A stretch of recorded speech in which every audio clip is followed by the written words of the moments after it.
असं जातो दया पाणी चांगले पण बोलले जातात ना आपण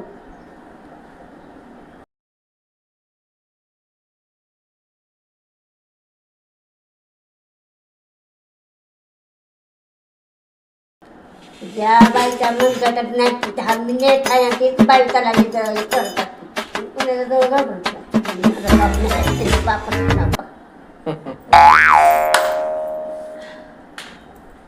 शिमीने त्याला नाही झोपल्या आणि पण झोपी काय म्हणली त्याला त्याला म्हणलं तू घरपट्टी नळपट्टी असा मला विचारतो हम्म कुठल्या पद्धतीने विचारतो जर तू मी काय पाणी सोडायचा हम्म तुझं साधं काम नाही म्हणलं अरे म्हणलं गावातल्या इकडे झालं पाणी सोडलंय म्हणजे तेव्हापासून आम्ही पैप लावलेत आमचा बाप बोलले की म्हणजे तिथं बरोबर आहे ना भरणाऱ्याला तू बडबड करतो विचारतो म्हणलं जी भरत नाही का तर विचारता म्हणलं शिमा घाबरत नाही बोलायला बरं का तुझं पिन पिन वाजून मला खालतं गप्पात पडला तर जातो म्हणून उशीर झाला तुझा चाला काम नाही आबाळ म्हणलं तुझा नंबर नाही शिमा नाही तर सांगितलं असतं तुला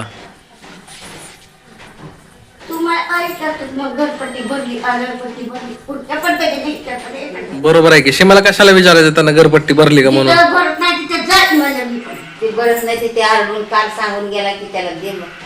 मागून आण म्हणायचं जिथं बोंबला तिथं जा म्हणलं बोंबलं मला तुला म्हणे हान बिगार विचारू नको म्हणलं हान बिगार विचारू नको नाही हाणायचं असते त्याला धरून 10 वाजल्यापासून पाणी सोडतो बसले 10 वाजल्यापासून 10 वाजल्यापासून बसले बरोबर आहे की माणसाचा मनस्ताप होतय नशीब तू मारलं नाही त्याला मार खान हा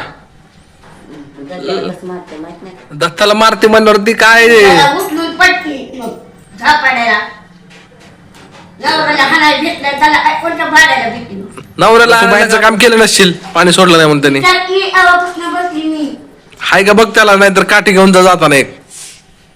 काटे लागते अशाला काठी घालून पुण्याचं पाणी सोडायचं ना बाबा पाणी सोडल्यावर काठी घाल त्याला नाही पुन्हा सोडायचं नाही असं म्हणते रे काठी घातल्यावर पुन्हा सोडायचं नाही म्हणते मेन साहेब कुठल्या बघ थांब जरा शिमा घाबरत नाही मेन साहेबाला बी बोलल मेन साहेबाला पण म्हणते जीभ भरताय तुम्ही त्याच्या मागं लागतात जीभ भरत नाही त्याला जर विचार केले म्हणते बरोबर आहे की शिमाला विचारायचं काय संबंध लाईट बिल भरायचं नाही भरायचं नाही भरल तिनं घरपट्टी लाईट बिल शिमाला विचारायचं धाडस कसं काय गेलं त्यांनी मला ती कळ नाही तीच त्याला माहित नाही का तू कुणाच्या बापाला माहित नाही त्यामुळे तुला विचारायचं धाडस केलं त्यांनी तुझंच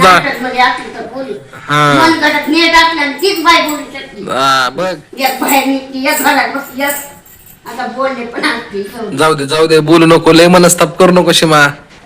एवढा मनस्ताप चांगला नाही उगाच परत ते घाबरून यायचं नाही गल्लीमध्ये तू तुझ्या रुद्र अवताराला घाबरून यायचं नाही परत